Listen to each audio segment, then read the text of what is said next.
अस्सलाम वालेकुम, मैं हूं अब्दुल हक शेख। आप देख रहे हैं प्रोग्राम बिजनेस टॉक। इसका बेसिक पर्पज़ ये है कि जैसे आपको इमरजेंसी में जाना हो कहीं पे, जी जल्दी जाना है, कोई मसला हो जाता है, ठीक है। ठीक है। अच्छा सर, ये जब आप यहाँ से ये सर्विस लेके जा रहे होते हैं, कराची जा रहे होते हैं और सखर जा रहे होते हैं, तो इससे आगे ये सर्विस आप कहाँ कहाँ तक दे रहे हैं? फिलहाल हमने ये अंदरूनी सिंध और अंदरूनी बलूचिस्तान तक महदूद किया हुआ है। ओके, मतलब 2 सूबों को अभी फिलहाल आप कवर कर रहे हैं।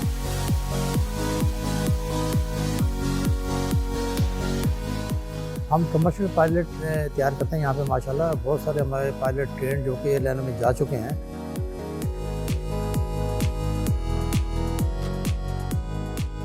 बाकी पायलट ट्रेनिंग के साथ साथ जो स्टूडेंट्स बाहर से कोर्सेज कर रहे हैं उनको हम प्रैक्टिकल ट्रेनिंग यहाँ पर दे रहे हैं। हम मेडिवेव फ्लाइटें भी करते हैं, ठीक है। हम एयर टैक्सी भी करते हैं और अभी रिसेंटली हमें 1112 का भी कॉन्ट्रैक्ट मिला है।